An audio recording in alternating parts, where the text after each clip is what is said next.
Ok, bienvenidos todos entonces.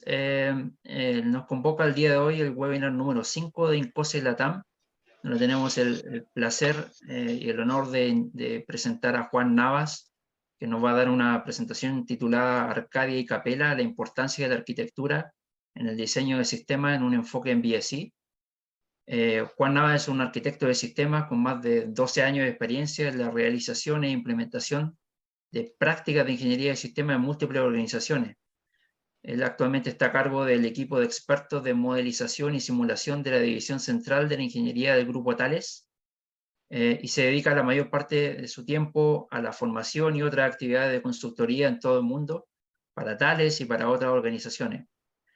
Acompaña a los directores de ingeniería de sistemas y a los arquitectos de sistemas a implementar enfoques en BSI en proyectos operativos, ayudándolos a definir sus esquemas de ingeniería, objetivos y directrices. Juan posee un doctorado en Ingeniería de Software Embedido, un máster en Control y Ciencia de la Computación de MindSpace Tech y título de Ingeniería Electrónica y Eléctrica de la Universidad de los Andes. Así que con esa introducción, Juan, te agradecemos por la gentileza de traspasar tus conocimientos con nosotros y te damos la bienvenida y te dejamos a cargo de la pantalla para la presentación. Vale, muchas gracias, Jaime. Adrián, ¿me oyen bien? Sí, Sí, perfecto. Vale, súper. Una corrección ahí muy cortica, ¿no? La biografía y mi cargo, el cargo que estaba descrito en la biografía corresponde al cargo que tenía hasta hace apenas 2 semanas, porque ahora estoy con un cargo nuevo, que es el que está aquí. Ahora hago parte de lo que llama la dirección técnica de uno de los business del grupo Thales, que son los sistemas de protección que trabajan los temas de defensa y civil. Y sobre todo los sistemas de información y de comunicación. Pero pues de resto todo es verdad. Bueno, pues nada, muchas gracias por la invitación, mucho gusto estar con ustedes. Hoy pues me invitaron a hablar de temas varios, y lo que les propongo es que hablamos de arquitectura. De arquitectura, por supuesto, de sistemas. Pero también de arquitectura, un poco de lo que llamo yo la de verdad, la arquitectura de verdad, para hacer una forma de paralelo y para entender la importancia de definir las arquitecturas de sistemas en los proyectos de ingeniería. Entonces, el postulado de base, digamos, de hoy, es que en un mundo en el que nuestros sistemas, nuestros programas de ingeniería son cada vez más complejos, el hecho de controlar, de definir, de conocer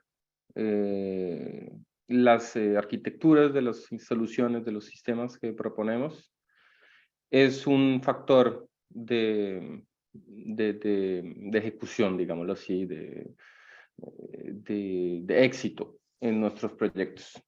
Cuando hablamos de complejidad, pues podemos hablar de muchas cosas, ¿no?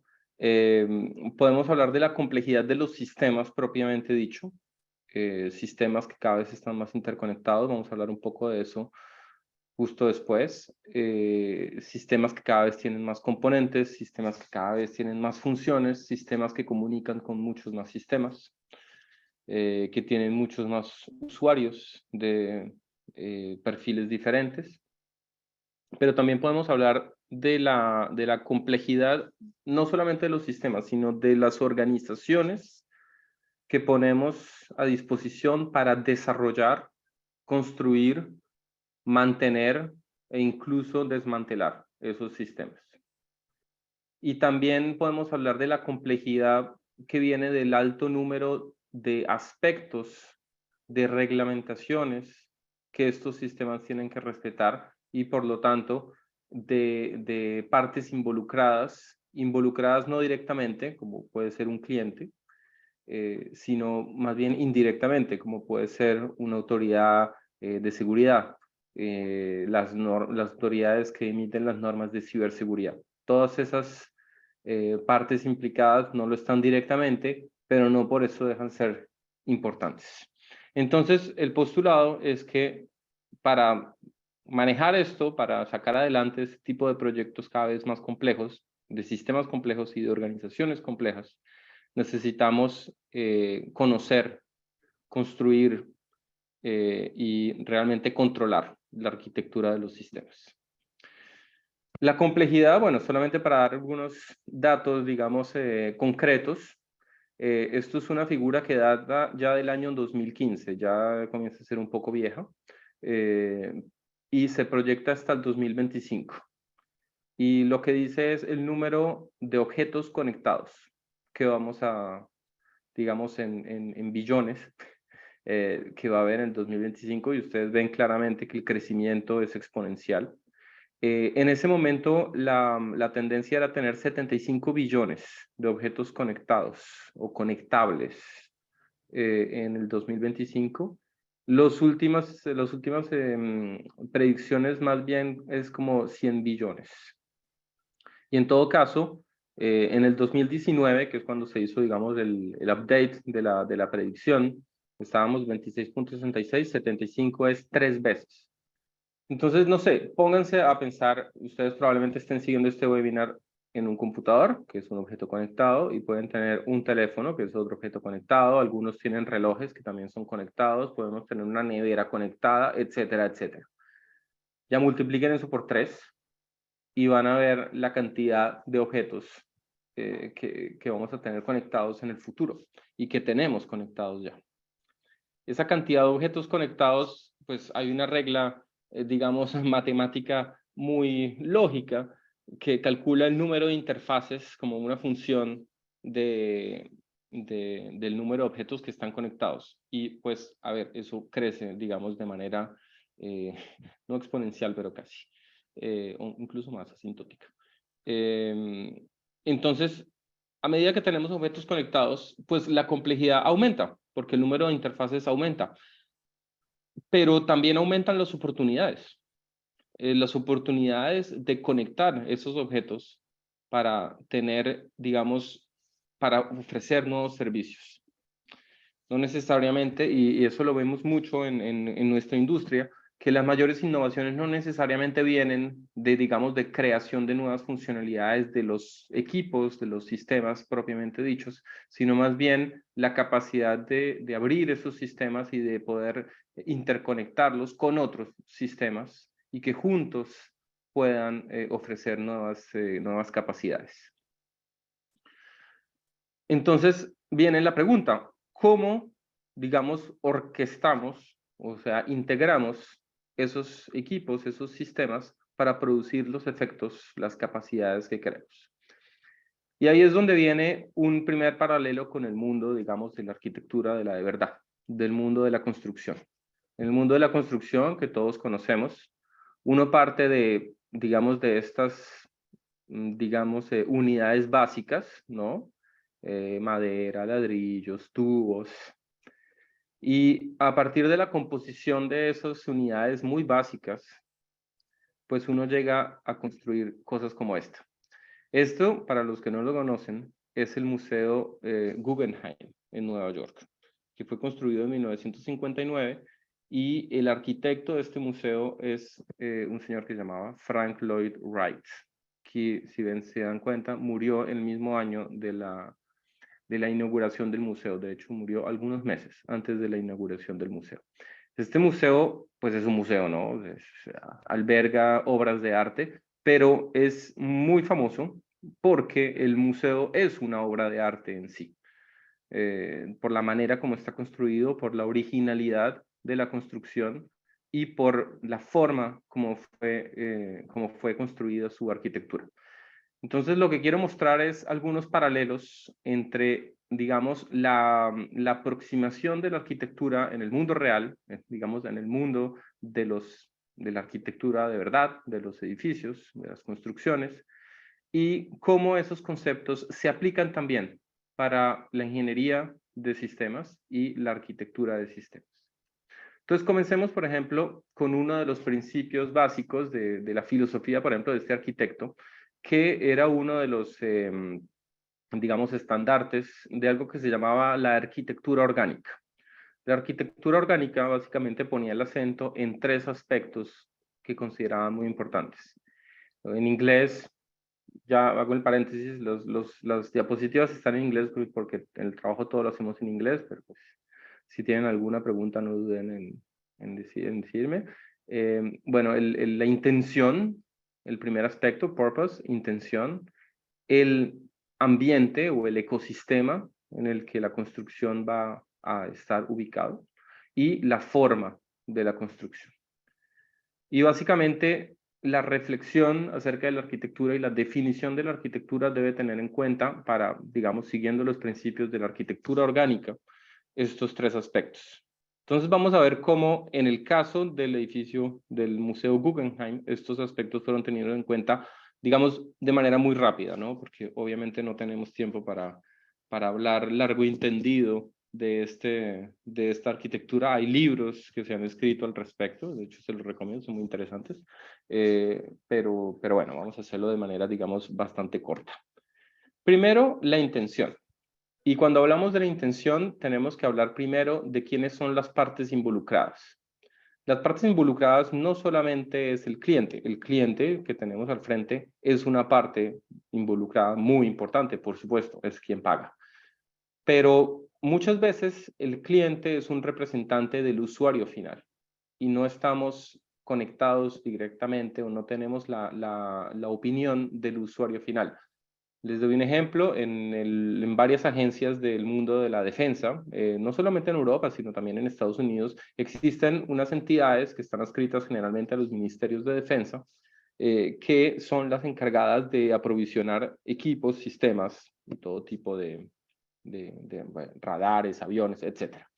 Esas entidades pues están llenas de ingenieros, llenas de consejeros operacionales, llenos de personas que están en el ejército, pero no solamente. Y ellos son los clientes directos de una empresa, por ejemplo, como Thales, que produce radares, sonars, sensores, sistemas de comunicación, etc.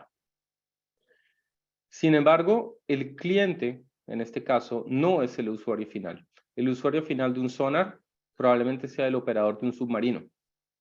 El usuario final de un radar, pues va a ser el operador, por ejemplo, si es un radar civil, pues va a ser el operador en la torre de control. Entonces, esa distancia que tenemos con el usuario final, pues es algo que hay que tener en cuenta y hay que diferenciar, digamos, las preocupaciones y los intereses de cada una de las partes involucradas, el cliente, los usuarios, pero muchos otros. En el caso del Guggenheim, hay tres partes involucradas muy importantes. Primero que todo, pues el que tenía el billete, que era Solomon Guggenheim, que digamos para resumir, sus necesidades eran, quería un museo que fuera muy diferente a cualquier otro museo en el mundo. Después está esta señora, que es la que iba a ser, la que fue la directora artística del museo cuando el museo fuera a abrir, cuya necesidad fundamental era una artista, ¿no? Entonces ella quería que el museo fuera diseñado como un templo del espíritu. Y, pues, por supuesto, en este caso de los museos con estos arquitectos, digamos, tan conocidos, pues el arquitecto también es una parte involucrada porque tiene, digamos, está su arte. Su necesidad fundamental era que el museo proviera una atmósfera que fuera ideal para observar pinturas y para escuchar música.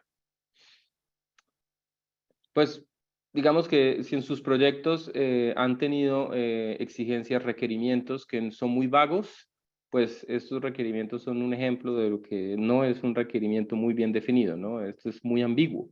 Y el trabajo del arquitecto es salir de esa ambigüedad y a través de proposiciones y el trabajo de diseño, proponer algo que satisfaga esas necesidades por más ambiguas que sean al comienzo.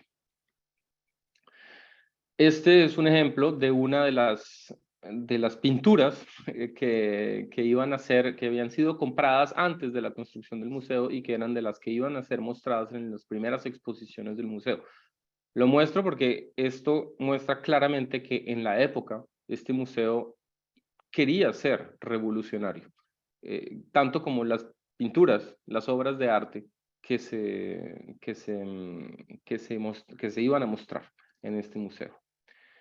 Entonces, bueno, esta fue la intención vaga, pero hay ciertas ideas, ¿no? Algo diferente, algo moderno, un templo del espíritu y una atmósfera ideal para observar obras de arte.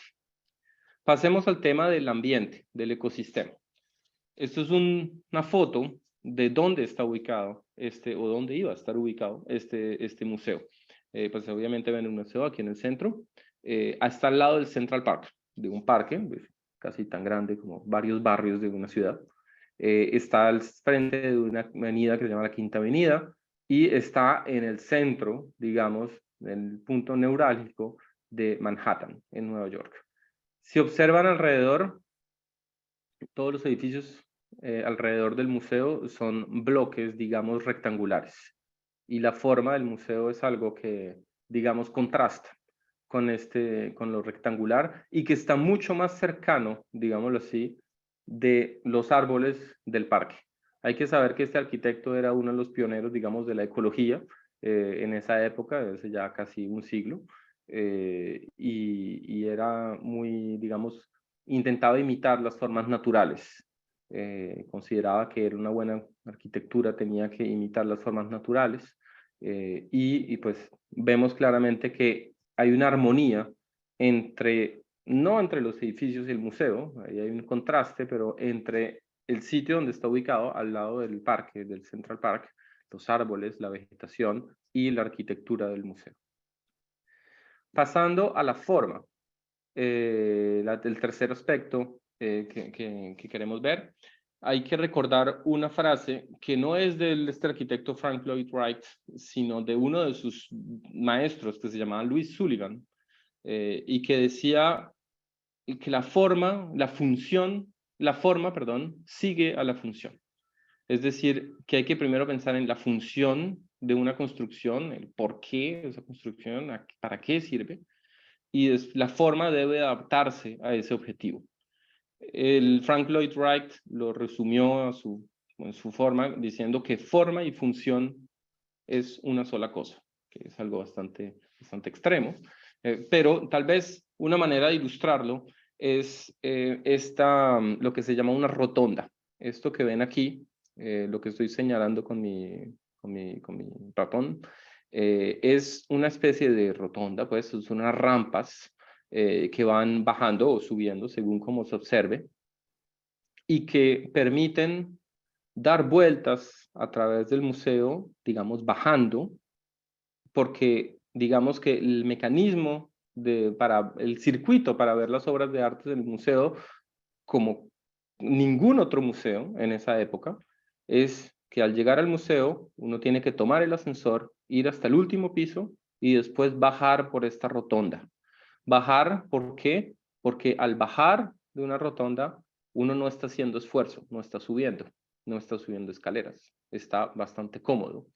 Está dando vueltas, puede mirar hacia muchos sitios, tiene la luz natural, como vamos a ver en un momento. Entonces, si la función del museo es permitir una atmósfera en la que la persona se siente, digamos, de una forma agradable de ver obras de arte, pues claramente la forma de una rotonda que va bajando, pues sigue esa función. En la realidad, la rotonda se parece a esto. La gente va bajando desde el sexto hasta el piso cero, viendo obras de arte que están colgadas en las paredes, lo cual es, digamos, bastante difícil la gente los directores artísticos, pues, poner obras de arte en paredes que no son horizontales, sino que están un poco inclinadas. Pero bueno, esto hace parte, digamos, de las extravagancias y de lo que hace este edificio, este museo único. Siguen viendo la rotonda. Esta es la luz del sol. Esta es la luz del sol, la luz natural, que es la que ilumina, digamos, al visitante mientras está pasando por el museo, mientras está contemplando las obras de arte. Si recuerdan, uno de los objetivos de la directora artística era que el museo tenía que parecer una especie de templo, una especie de iglesia, una iglesia del espíritu. Pues si comparan lo que se llama el atrio del Guggenheim, que es lo que uno llega al museo y mira para arriba y observa esto, y lo compara con un vitral, por ejemplo, un vitral de Notre Dame, bueno, creo que este se salvó del incendio, pues se parecen mucho, ¿no?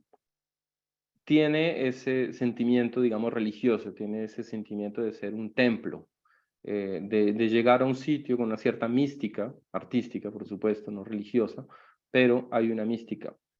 Y esto también lo logra la arquitectura, eso hace parte del trabajo del arquitecto, que de definir ese tipo de, digamos, de ambientes y de componentes, como por ejemplo este atrio. Volviendo, digamos, al mundo real, que nuestro, digámoslo así, podemos decir que, digamos, la arquitectura de sistemas es lo que nos va a permitir entender lo que esperan las partes involucradas, en particular los clientes, pero no solamente, integrar las unidades de tal manera que juntas puedan proponer soluciones que satisfagan esas necesidades, por más de que las necesidades estén, digamos, definidas de una manera ambigua. Lo que estoy mostrando acá es un ejemplo que viene de la empresa donde yo trabajo, Thales, que tradicionalmente ha sido una empresa que ha desarrollado más bien como equipos electrónicos.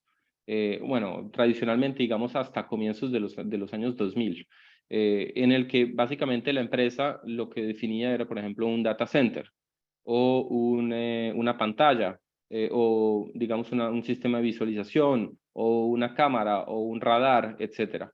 Y a partir del año 2000, una decisión estratégica de la empresa hizo que nos concentráramos también en proponer soluciones integradas, es decir, algo como lo que se ve a la derecha. No son solamente pantallas, no son solamente cámaras, no son solamente sensores, sino es todo un sistema integrado, por ejemplo, en este caso, un sistema de vigilancia de una ciudad, de una área, y que incluye muchas otras cosas que simplemente, o simplemente no, pero ya, además de equipos que ya son suficientemente complejos, pues está la complejidad de integrarlos todos juntos para, digamos, proveer ese valor agregado a los clientes y a otras partes involucradas. Entonces la pregunta es, ¿cómo hacemos eso? Bueno, pues volviendo un poco al mundo de la arquitectura, hay dos principios básicos que usan los arquitectos. Digamos, dos cosas de las que ellos no se pueden pasar. Hay muchas otras, pero digamos, escogí estas dos para ilustrar digamos, mi mensaje. Lo primero es lo que ven a la izquierda, se llaman perspectivas coherentes. El principio de las perspectivas coherentes dice que cuando estamos diseñando un edificio o lo que sea, podemos observar o diseñar o dibujar este edificio o cualquier tipo de sistema desde diferentes puntos de vista, y debemos hacerlo, pero esos diferentes puntos de vista deben ser coherentes. Entonces, por ejemplo, de nuevo, si ven el Guggenheim, la vista paralela, pues estamos interesados, por ejemplo, en la forma, digamos que un poco como si fuera un vaso, ¿no? Como si fuera un árbol del edificio. Si lo vemos desde arriba, pues tal vez lo que nos interesa es más la forma circular. Esto es lo que estamos viendo, y tal vez los edificios anexos, que es lo que ven a la izquierda. Tal vez dónde está el ascensor. En fin, esto es el tipo de cosas que nos interesan. Hay diferentes cosas que nos van a interesar siguiendo el punto de vista que adoptamos. Pero, si observan, por ejemplo, esta regla, pues las escalas tienen que ser coherentes. Si yo defino que el diámetro de este círculo en la parte de arriba es tanto, pues en la otra definición, en la otra perspectiva, pues debe ser coherente, porque si no, pues será imposible construirlo. Eso es un principio básico. Otro principio básico es que no es solamente el diseño. Bueno, el diseño es muy importante, ¿no? Calcular cuánto debe ser el diámetro, cuáles son las relaciones, cuáles son los materiales, cuáles son las fuerzas, todo esto es muy importante, pero hay un aspecto que es muy importante, que son las herramientas de comunicación y de diseño. Por herramienta de diseño quiero decir que, bueno, antes los arquitectos hacían maquetas, ahora hacen maquetas 3D en un computador. Y esto es lo que permite, pues, digamos, hacer renders como los que ven ahí, ¿no? Esto sirve para el diseño, para poder mostrar cómo va a ser, para poder diseñar las piezas, por ejemplo, para asegurarse que las piezas van a ser construidas como se deben ser construidas, con las dimensiones que deben ser, con los materiales que deben ser, pero también sirve para la comunicación. Los arquitectos utilizan mucho estas herramientas para comunicar no solamente al cliente, no solamente a otras partes involucradas, sino incluso al equipo de ingeniería y al equipo de arquitectura sobre su visión. Esta es la visión de cómo debe ser el edificio y esto es una visión en 3D, pues nada, es más fácil entenderla, ¿no? En el mundo de la ingeniería, ¿cuáles son las herramientas que tenemos? Pues no hay mucho 3D, la verdad. La mayor parte del tiempo estamos viendo diagramas de arquitectura en PowerPoint, de pronto en Visio, mucho Word, mucho texto libre. No hay problema, sino cuando tenemos texto libre, estamos por definición, estamos siendo ambiguos en nuestra descripción. Entonces, digamos que en el mundo de la ingeniería y sobre todo de la ingeniería de sistemas complejos, pues estamos bastante, digamos, atrasados en ese aspecto. Que no es el caso, por ejemplo, en otros temas que ya son el diseño de equipos, por ejemplo, en el modelado 3D, pero esto no es la ingeniería de sistemas, esto ya es el diseño, por ejemplo, de material. Estoy hablando de la ingeniería de sistemas. En la ingeniería de sistemas, pues desafortunadamente no tenemos tantas herramientas como podemos tener en la arquitectura de verdad. Por eso, por todas estas razones, por la necesidad de controlar, de definir nuestros sistemas, la arquitectura de nuestros sistemas, en Thales, a partir del año 2010, pusimos un acento muy fuerte en lo que se llamó la modelización sistema. La modelización sistema, pues como su nombre lo indica, es definir modelos del diseño del sistema o de la arquitectura del sistema. ¿Por qué hacer eso? Pues básicamente por tres objetivos fundamentales. El primero es, así como los arquitectos utilizan renders y modelos 3D para comunicar, los ingenieros también y los arquitectos también necesitamos comunicar. Necesitamos comunicar con otros ingenieros, ingenieros de software, ingenieros de hardware, ingenieros de ciberseguridad, ingenieros de factor humano, etcétera, etcétera. Necesitamos comunicar con no ingenieros, con el jefe de proyecto, con el cliente, con otras partes involucradas de diferentes perfiles y necesitamos comunicar de formas no ambiguas. Entonces hay que mejorar esa comunicación y los modelos sirven, entre otras cosas, para eso. El segundo gran objetivo es lo que se llama aquí secure, que básicamente es, digamos, controlar. Asegurarse que lo que estamos haciendo es coherente, es correcto y es completo. Analizar y evaluar la concepción y asegurarse que las diferentes actividades de ingeniería son coherentes con esa concepción. Asegurarnos que si definimos una interfaz entre un sistema y otro, pues lo que se va a desarrollar, digamos, en software o en hardware o digamos en todos los aspectos, pues va a ser coherente con ese diseño. Y el tercer objetivo es la automatización, que básicamente es un objetivo que está muy involucrado con la competitividad de nuestra ingeniería.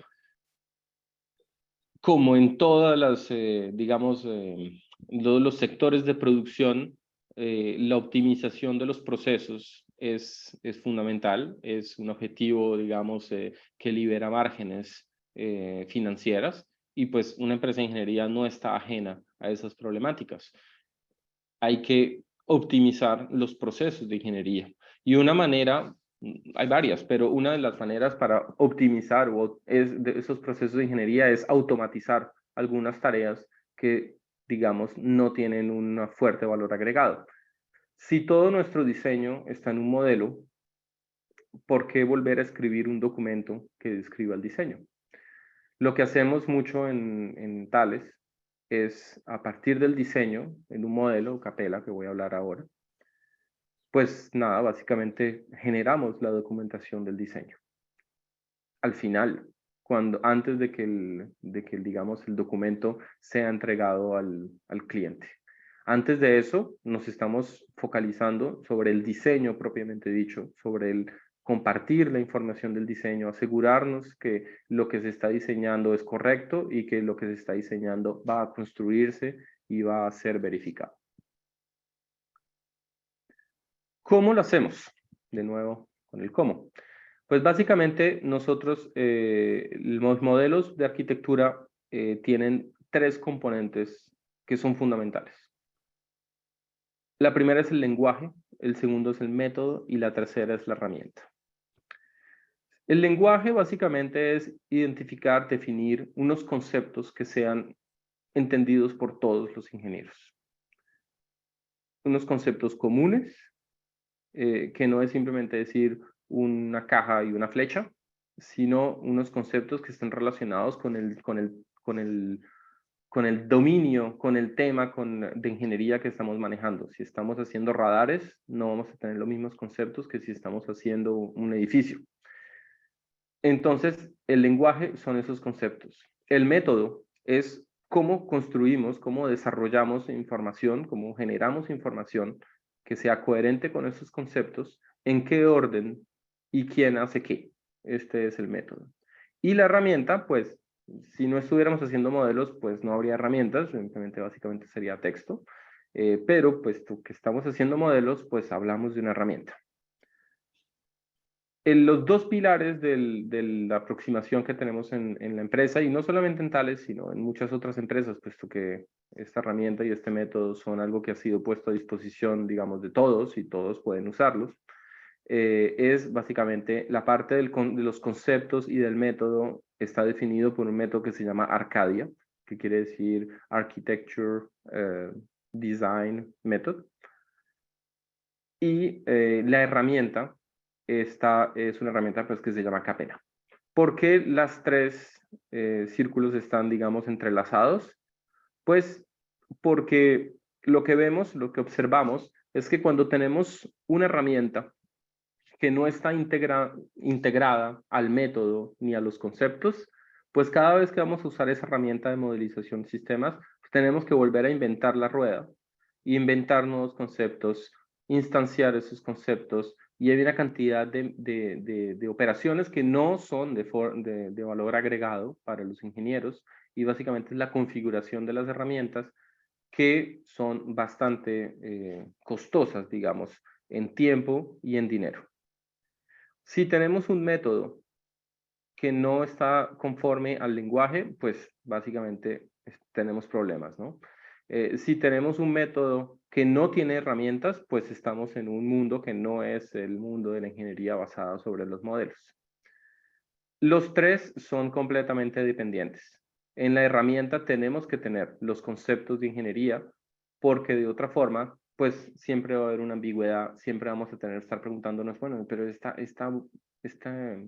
cajita roja, ¿qué quiere decir? O esta cajita verde, ¿qué quiere decir? Entonces, por eso en Thales tenemos la convicción de que estas dimensiones, lenguaje, método y herramienta, tienen que estar muy ligadas. Comencemos por el método. El método Arcadia, bueno, no voy a presentar el método en el detalle, hay muchos videos, hablaré más tarde de los videos y bueno, pues nada, si quieren me pueden contactar luego para digamos, ahondar en el tema, pero básicamente el método Arcadia sigue, digamos, esto de las perspectivas coherentes. Básicamente lo que él propone este método es que analizar el sistema bajo unos puntos de vista bien definidos y analizarlo bajo los diferentes puntos de vista para asegurarnos que no se nos ha pasado nada. Básicamente hay 4 perspectivas, puntos de vista fundamentales en Arcadia. Los 2 primeros están relacionados con las necesidades y con el contexto en el que el sistema se va a desarrollar, es decir, no hablamos mucho del sistema, sino más bien como con quién está interactuando, o ni siquiera con quién está interactuando, sino quién tiene un interés sobre este sistema y qué es lo que está buscando a través de este sistema. Esta primera etapa, lo que las partes involucradas necesitan está definida como el análisis operacional. Y la parte cuando definimos el sistema, pero en lo que llamamos una especie de caja negra, es decir, no sabemos qué hay adentro, pero definimos un sistema y estamos más interesados en las capacidades que el sistema quiere proveer, tiene que proveer, y las interfaces entre el sistema y otros sistemas u otros operadores u otros usuarios, etc. Esto se llama el análisis de las necesidades del sistema o System Needs Analysis. Estas dos perspectivas se parecen mucho, si recuerdan a la arquitectura orgánica del señor Lloyd Wright, a la parte ecosistema, ambiente e intención del sistema. Básicamente, dónde va a estar ubicado el sistema, con quién va a estar interconectado y cuál es la intención de este sistema, sin definir la forma ni, o tal vez muy poco, la función del sistema. Básicamente, definir la intención del sistema, qué es lo que se espera de él. Otras dos perspectivas se llaman la arquitectura conceptual y la arquitectura finalizada, que estas ya están definiendo cuál es la forma del sistema, es decir, cuáles son los componentes del sistema, cuáles son los componentes que vamos a integrar, cómo van a estar integrados, cuáles son las interfaces, cuáles son los estándares que tenemos que respetar, etcétera, etcétera. Estas son las perspectivas que se llaman la solución de solución, es decir, las primeras, digamos que ponen el problema y las segundas, el segundo grupo de dos, digamos que proponen la solución. Lo estoy presentando de una manera muy de arriba abajo, porque digamos que es más fácil explicarlo así, pero en realidad rara vez ocurre eso. La mayor parte de las veces comenzamos trabajando con una retroingeniería de las arquitecturas existentes y tal vez después trabajamos en una perspectiva más operacional o análisis de las necesidades del sistema, en el que vamos a focalizarnos en los que la nueva versión del sistema, por ejemplo, tiene que desarrollar, y después como que aseguramos la coherencia entre las diferentes perspectivas. Es lo que yo llamo el diseño de tipo sándwich, es decir, de arriba a abajo, de abajo a arriba, y lo interesante es lo que está en la mitad, el jamón, el queso. Esto es lo interesante, el cruce entre lo que existe hoy y lo que necesitamos mañana desde el punto de vista de las partes involucradas. Otros aspectos interesantes, además de estas perspectivas del método Arcadia, es que también define lo que se llaman precisamente aspectos. Y en estos aspectos encontramos mucho de esto de la arquitectura orgánica. La intención del sistema, el porqué del sistema, la estructura o la forma del sistema y el comportamiento deseado del sistema. Y todos estos aspectos están relacionados. Bueno, primero que todo, la forma sigue la función, la estructura sigue el comportamiento. Si necesitamos un sistema que esté, no sé, embebido en un avión, y que da, no sé, hace unas señales de comunicación, asegura una comunicación con una estación Sol o con unos satélites, pues si está embebido en un avión, necesitamos un peso ligero y necesitamos una forma muy específica para que esté embebido en el avión, ¿no? Y así sucesivamente, ¿no? Entonces, cuando uno cruza las perspectivas de Arcadia y los aspectos de Arcadia, pues termina con una forma de matriz, en el que, por ejemplo, si nos ubicamos en una perspectiva, por ejemplo, los análisis de las necesidades del sistema, es decir, el sistema como en una caja negra, que es la segunda, podemos pensar acerca de la intención, cuáles son las capacidades, cuáles son las funciones, cuál es el comportamiento deseado, en términos de máquinas de estados, por ejemplo, cuál es la estructura, es decir, cuáles son las interfaces, con quién está interfazado y cuáles son, digamos, la información o los datos, las interfaces, con la definición de las interfaces. Aquí hay, ¿cuántas? 20 celdas. Digamos que esto funciona básicamente como un cinturón de seguridad. Entre más hagamos celdas de estas, entre más aspectos y más perspectivas analicemos en el diseño del sistema, pues digamos que más seguros estamos acerca de la arquitectura y tenemos una arquitectura mejor definida y más asegurada. Para ser completamente transparentes, yo he visto muy pocos proyectos que tratan todas las celdas. Y es normal. Es normal y eso hace parte de nuestra forma de trabajar. Una de las primeras cosas que hacemos cuando trabajamos en la arquitectura es decir, ¿dónde es la prioridad? ¿Dónde son los puntos críticos? ¿Dónde están los riesgos máximos? Y en función de estos riesgos que identificamos, vamos a trabajar en ciertas celdas. Por ejemplo, si encontramos muchos problemas en un sistema interfazándose con una interfaz con otro sistema, pues vamos a trabajar en la parte interfaz, por ejemplo, el análisis de las necesidades del sistema, o si tenemos problemas entre la comunicación entre dos componentes de un sistema existente, pues vamos a trabajar a nivel de la arquitectura finalizada en el tema de las interfaces. Y vamos a comenzar por ahí y después vamos a trabajar en otros aspectos y en otras perspectivas. Cada una de estas celdas es como si nos estuviéramos, es como una checklist, es como si estuviéramos preguntándonos cosas acerca de la arquitectura. Es como si tuviéramos a alguien al lado que está diciéndonos, hey, ya pensaste en este aspecto, ya pensaste en esta perspectiva, ya adoptaste este punto de vista, puede ser útil para tu análisis. Obviamente el método no lo es todo. El método necesita una herramienta, necesita, digamos, algo muy práctico. La herramienta, pues, es Capella, en la que cada uno de estos aspectos tiene sus propios diagramas, en el que los conceptos que hemos definido en la método Arcadia, pues, tienen sus convenciones en la herramienta. Por ejemplo, en Capella, cada vez que hablamos de algo de función, es de color verde. Cada vez que hablamos de estructura es de color azul y cada vez que hablamos de interfaces o de datos es de color rojo, más bien como rosado, pero bueno, más o menos rojo. En Capella también vamos a encontrar el método, es decir, las diferentes perspectivas. Si queremos ubicarnos en una perspectiva y tratar un aspecto en particular, pues en la herramienta vamos a encontrar la perspectiva y el aspecto.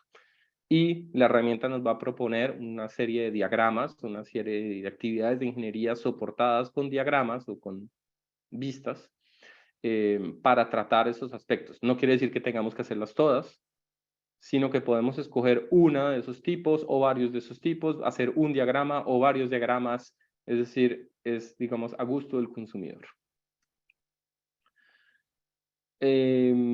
Hoy, hace como 4 años hicimos el ejercicio de hacer como una especie de slides en los que en 1 o 2 slides los proyectos que habían utilizado Arcadia y Capella pues explicaran cómo lo utilizaron, ¿no?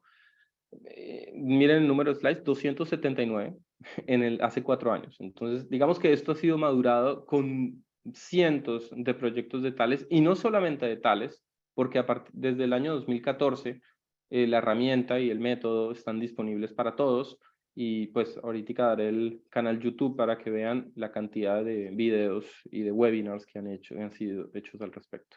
No creo que tenga mucho tiempo de detallar mucho este ejemplo, pero digamos que es solo un ejemplo, un caso práctico en el que la dificultad era que habíamos hecho un diseño que tenía muchas funciones, pero era imposible encontrar una visión, digamos, de alto nivel de lo que el sistema debía hacer. Es decir, habíamos descompuesto tanto las funciones que habíamos perdido, digamos, la intención del sistema. Lo que se hizo con ellos es formalizar la descomposición de las funciones, es el árbol de descomposición que ustedes ven acá, hacer diagramas que mezclan los diferentes niveles de composición según las necesidades de expresión del diagrama, de comunicación. Eso estaba muy aplicado a digamos, a la parte de compartir y de comunicar la arquitectura a otras personas. Con un agravante, ¿no? Que básicamente si movemos un diagrama, pues se mueve, hay que cambiar los otros, ¿no? Esto es una de las fuerzas de la modelización, ¿no? Cuando movemos un diagrama, cuando cambiamos el nombre de una función, cuando creamos un nuevo puerto en una función, una nueva interfaz, pues los otros diagramas se ponen al día automáticamente y son coherentes. Y pues probablemente algunos de ustedes han tenido la grata tarea de hacer arquitectura en una herramienta como PowerPoint o Visio. Yo lo he hecho hace algunos años en sistemas de control nuclear y puedo decir que es una pesadilla.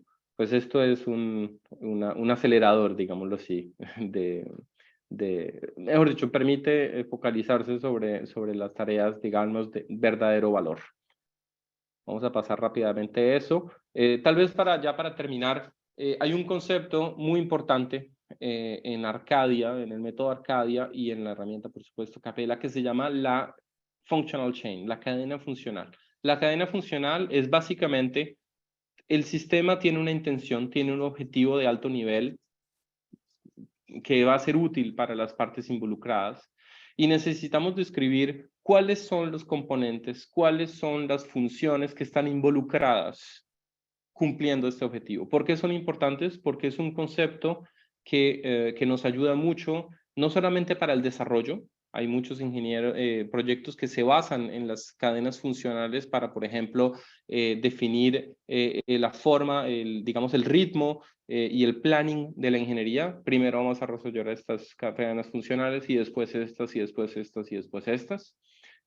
También para test, para las verificaciones y las validaciones y los análisis. Vamos a analizar primero estas y después estas cadenas funcionales. Es un concepto que es muy utilizado por diferentes actividades de ingeniería. Es un concepto muy útil y que sobre todo pone en manifiesto la importancia del contexto en el análisis funcional y en el diseño de ingeniería. Entonces, no sé si esto vaya a funcionar porque no sé si vayan a oír, pero imagínense una función que se llama romper un vidrio. Voy a ponerla, no sé, no me dirán si oyen algo, ¿no? Bueno, no sé si lo oyeron, pero imagínense romper un vidrio. La mayoría de las veces de la gente, al romper un vidrio, cuando le preguntan ¿qué sientes? ¿Cuál es tu sentimiento? Al oír un vidrio que se rompe, la gente va a tener sentimientos probablemente negativos.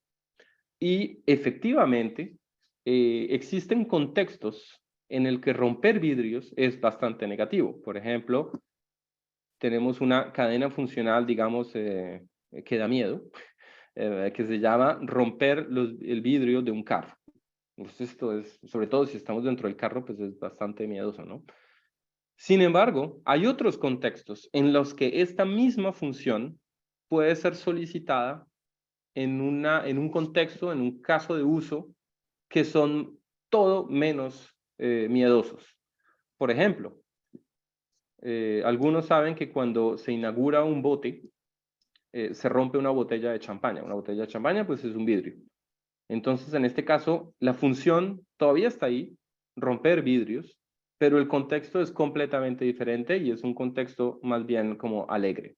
Otro contexto alegre, si ustedes saben, los matrimonios judíos, en la ceremonia del matrimonio hay un momento en el que el marido rompe, ahí está demostrándose, ¿no? Con el pie, unos vidrios, unas copas, de hecho.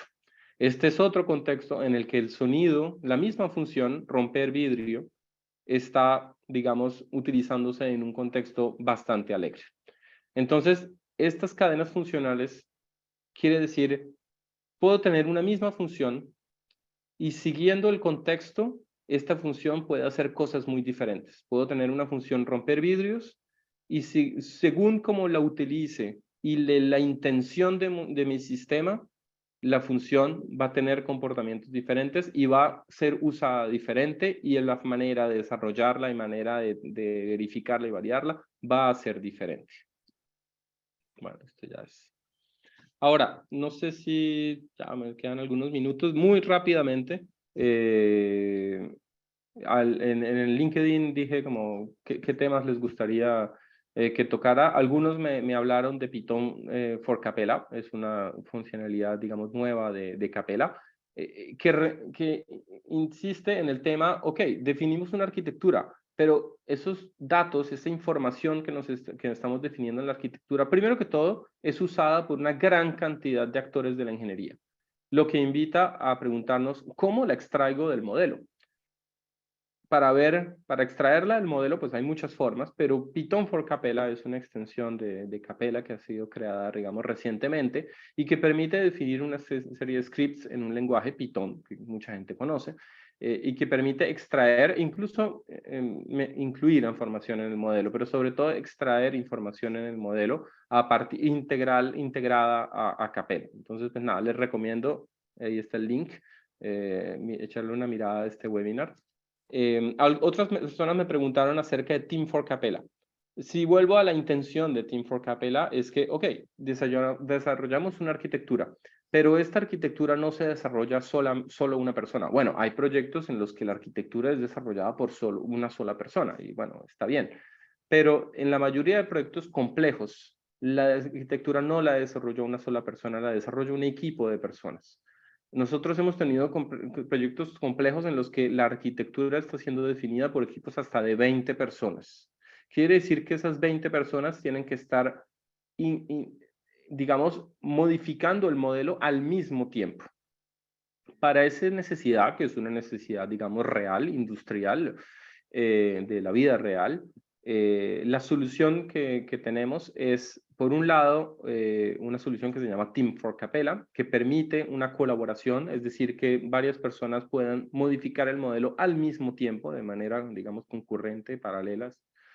Y, por otro lado, Team for Capella integrado con un sistema de versión, SCM, Software Configuration Management, que puede ser Git, que puede ser SDN. Nosotros usamos Git en la empresa, que básicamente, ok, colaboramos al mismo tiempo, pero periódicamente vamos a hacer una especie de baseline, una especie de, una especie de checkout, check-in, checkout, en los que vamos a guardar en algún lado como, ok, esta es la visión de la arquitectura el martes a las 6 de la tarde, hora europea, 12 del día, hora no sé dónde. Entonces, pues nada, les recomiendo también echar un ojo a esto. Y por último, algunas personas me hablaron de la simulación. Básicamente la simulación es, nosotros definimos una arquitectura, pero la arquitectura que definimos en Capella y siguiendo el método Arcadia, pues es una arquitectura que llamamos básicamente descriptiva. Es decir, nos vamos a focalizar en las interfaces, en los comportamientos, en las intenciones. Y esto es muy importante, es claramente muy importante, es la primera etapa, pero a veces necesitamos incluir también los modelos, la parte dinámica. Podemos describirla, por ejemplo, con un diagrama de secuencias, pero va a ser difícil. Y a veces tenemos que ver las cosas funcionar. En ese caso, lo que nosotros hacemos es que estos modelos de arquitectura, pues los transformamos en modelos de una herramienta que ya sabe simular, digámoslo así. En nuestro caso es MATLAB Simulink. Y a partir de esos modelos, digamos, ejecutables, vamos a hacer análisis, vamos a preparar la integración, la verificación y la validación. Si quieren saber más, pues primero que todo está el sitio Capella. Yo les recomiendo de verdad echarle un ojo a la cadena YouTube. Hace un par de años teníamos 1000, ahora tenemos más de 2000 abonados. Entonces, pues nada, abónense si quieren. A las social networks hay un grupo LinkedIn de Capella. Y pues nada, creo que es un poco largo, pero si tienen algunas preguntas, todavía tengo un poco de tiempo para preguntas. Y si no, pues nada, pueden contactarme también directamente por LinkedIn o por correo, el correo que ven ahí. Y pues espero que les haya interesado la charla. Bien, Juan, muchas gracias. Súper interesante. Jaime, si te parece, abrimos ahí a preguntas.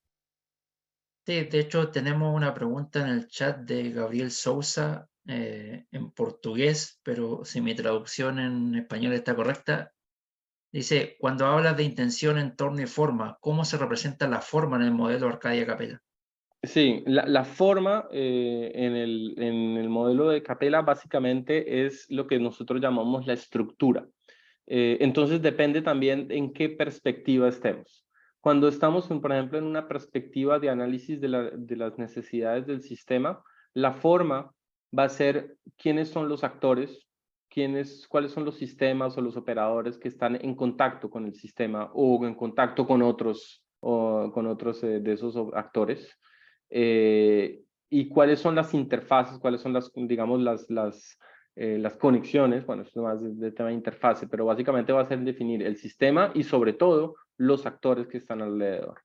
Si estamos en otra perspectiva más de arquitectura finalizada, lo que llamamos estructura, pues tal vez nos vamos a focalizar más en lo que está dentro del sistema. Entonces, ya no es cuáles son los actores alrededor del sistema, sino cuáles son los componentes del sistema. Y podemos hacer la diferencia, por ejemplo, entre los componentes de software, los componentes lo que llamamos comportamentales, de comportamiento, y los componentes, digamos, físicos. Si tenemos un rack, pues eso va a ser un componente físico. Si tenemos una base de datos, pues eso va a ser un componente de software. Y las relaciones entre esos componentes. Eso es lo que vamos a llamar la forma. Igual, si estamos en una arquitectura conceptual, la forma va a ser cuáles son los componentes, los subsistemas de mi sistema, sin entrar en los detalles de si es software o hardware, o si es físico o más, en fin. Vamos a estar en un tema más conceptual, más cuáles son los grandes subsistemas de la solución. Entonces, depende de la perspectiva, pero básicamente es la identificación de los actores, de los componentes, del sistema que hacen parte de la arquitectura. Súper, muchas gracias, Juan. Tenemos otra pregunta de P. Méndez, un poco de tema logístico. Dice, ¿cómo se llama el canal de Capella en YouTube? ¿Eclipse Capella? Pues es que la verdad no sé, porque yo siempre que lo abro, siempre que lo abro como que ya está guardado en mi, pero tal vez pueda hacer una prueba muy rápida. Capella, YouTube.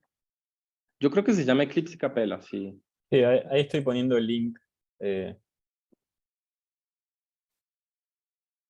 Adrián está compartiendo el link, así no te... Ah, vale, súper. Ahí Yo está. creo que es Eclipse Capella, porque si ponemos Capella, pues probablemente encontremos gente cantando a capela. Okay. Ahí acabo de compartirlo. Gracias. Eclipse Capella, perfecto. Más preguntas. Si quieren y si les es más cómodo, pueden abrir el micrófono o levantar la manito. Tenemos otra pregunta o comentario de Gabriel. Me permiten hacer la traducción del portugués. Dice, gracias, durante la construcción del modelo en Capella, ¿cómo se mide el progreso del modelo? Interesante esa pregunta. En Capella hay una herramienta, hay una función en Capella que se llama Progress Monitoring, que permite, no es así muy rica, digamos que no es así como muy potente, pero permite identificar el número de capacidades, el número de funciones, el número de funciones en perspectivas, etcétera, que hemos desarrollado. Hay proyectos, tenemos proyectos en los que, por ejemplo, han utilizado Python for Capella para identificar las cadenas funcionales están siendo descritas o no están siendo descritas, están involucradas algunas funciones, están desarrolladas con capacidades, etcétera, para tener algunos indicadores sobre la calidad y el progreso del modelo. Por ejemplo, podemos decir que en el método, es un ejemplo, en el método, por ejemplo, definimos las capacidades y las capacidades tienes que estar descritas por cadenas funcionales. Entonces, si por medio de Python for Capella o como sea, vemos una capacidad que no tiene relacionadas cadenas funcionales, pues hay un tema ahí que se puede remontar, ¿no? Quiere decir que hay algo que falta. Y así, entonces Python for Capella puede usarse, pero hay otros proyectos que lo han hecho de otras formas, incluso a la mano, manualmente. Y que incluso han sacado estadísticas así como lo que se llaman camembert, es decir, estas figuras así como con varios colores y toda la cosa. Bueno, en fin, hay cosas muy sofisticadas que se han hecho en ciertos proyectos, pero digamos que si la información la tenemos a la mano, ya la forma como la presentamos ya es otro tema. Gracias, Juan. Tenemos la siguiente pregunta de Sergio Álvarez Peláez. ¿Cómo se integra con una herramienta de trazabilidad de requisitos como DOORS? Sí, nosotros lo integramos de la manera siguiente. En DOORS se pueden exportar las exigencias, los requerimientos en un formato que se llama RecIf, que es básicamente un XML donde se exportan, digamos, los requerimientos, ¿no? O una parte de los requerimientos. En Capella hay una extensión, que es de las extensiones que están disponibles para todos y que están en open source, que se llama Requirements Management Tool, que permite importar esos requerimientos. Nuestras necesidades de ingeniería, digamos, nuestro ambiente de ingeniería actual hace que no necesitemos exportar requerimientos desde Capella hacia Doors, porque nuestro método de ingeniería no permite hacerlo. Es decir, consideramos que si queremos crear un requerimiento, pues vamos a Doors y lo definimos. Otras personas hacen cosas un poco diferentes, otras empresas, pero básicamente nosotros como lo hacemos. En nuestra ingeniería estamos cambiando Doors y vamos a usar Polarion. Y en este momento sé que estamos trabajando en una integración entre Polarion y Capella. Entonces probablemente puedan escuchar algo al respecto en los próximos meses. Pues espero que podamos escuchar algo al respecto. Bien, muchas gracias, Juan. Bien. No sé si tenemos más preguntas. Última instancia, aprovechando el tiempo, Juan. Yo vi una Me peço pregunta. licença, Eh, o Gabriel Souza novamente. Vou tomar a liberdade para perguntar em português. Durante o desenvolvimento do projeto, vocês discutem o modelo Capella apenas com os arquitetos do sistema ou temporariamente, de tempos em tempos, vocês apresentam o modelo Capella para os clientes, por exemplo? Como é feita essa construção do modelo Capella? Bueno, yo no hablo portugués, pero creo que entendí. Voy a traducir. Básicamente la pregunta es, cuando construimos un modelo de Capella, ¿son los arquitectos, digamos, los que construyen ese modelo y digamos que el modelo es solamente visible para ellos? ¿O de vez en cuando otras personas están involucradas en la construcción y en la comunicación y en saber qué es lo que hay en el modelo? La respuesta es la segunda. Y yo iría más allá. Es decir, nosotros en la empresa fomentamos mucho lo que se llama la coingeniería. La coingeniería consiste de la manera siguiente. Si tenemos un sistema que está desarrollando, diseñando diseñando la arquitectura de un sistema en el que hay componentes software y hardware, lo que incitamos es que precisamente los ingenieros de software y los ingenieros de hardware sean actores de la construcción del modelo de arquitectura. Específicamente en la perspectiva arquitectura finalizada, o en Capella se llama Physical Architecture. Esto es un trabajo en el que no solamente ellos de vez en cuando, no, constantemente están trabajando en el modelo, pero solamente en esa perspectiva, para focalizarnos en la coingeniería en esa perspectiva.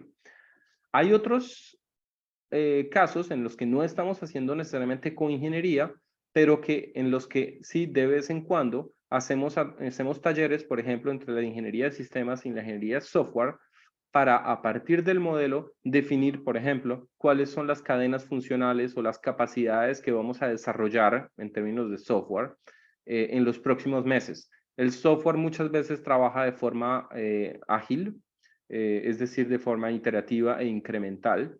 Entonces ellos tienen ciclos, por ejemplo, digamos de un mes o de 3 meses, pues cada 3 meses van a ponerse de acuerdo con la ingeniería de sistemas, que generalmente trabaja con unos ciclos un poco más lentos, porque es una parte más de diseño, implica unas complejidades diferentes, y van a ponerse de acuerdo con el modelo. Entonces, este segundo ejemplo es más bien de tiempo en tiempo, ¿no? Pero digamos que los dos tipos de interacciones funcionan y según lo que estemos buscando en términos de ingeniería. Gracias, muito obrigado. Bien. Gracias, Gabriel. Gracias, Juan. Gracias. La última pregunta que tenemos en el chat para ir cerrando en virtud del tiempo, de Elder Castro, pregunta: ¿qué perspectivas existen para medir la calidad del modelo? Draft, review, release. En el Capella existe efectivamente un campo, un atributo en todos los elementos del modelo que se llama Progress Status de memoria, que permite definir, por ejemplo, esta capacidad o esta cadena funcional está en draft, está en review, etc.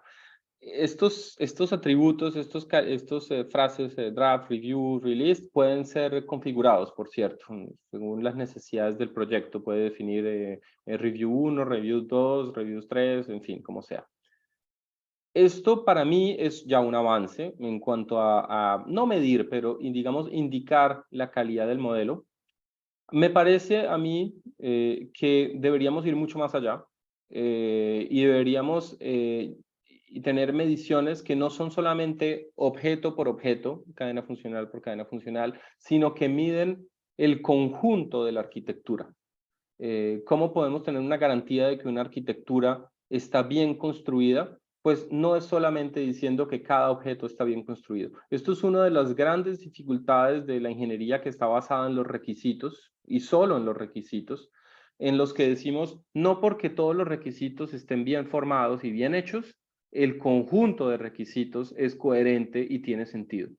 Podemos tener requisitos evaluados individualmente, todos perfectos, el conjunto puede ser un absoluto desastre. Entonces, en los modelos existe esta dificultad y esto es un tema de progreso, pero no solamente de Arcadia y de Capella, es un tema de progreso del diseño basado en modelos en general y pues espero que en los próximos años trabajemos en este tema. Ok, muchas Bien. gracias.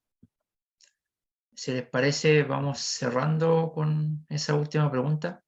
Sí. Adrián, si quieres Freno entonces la grabación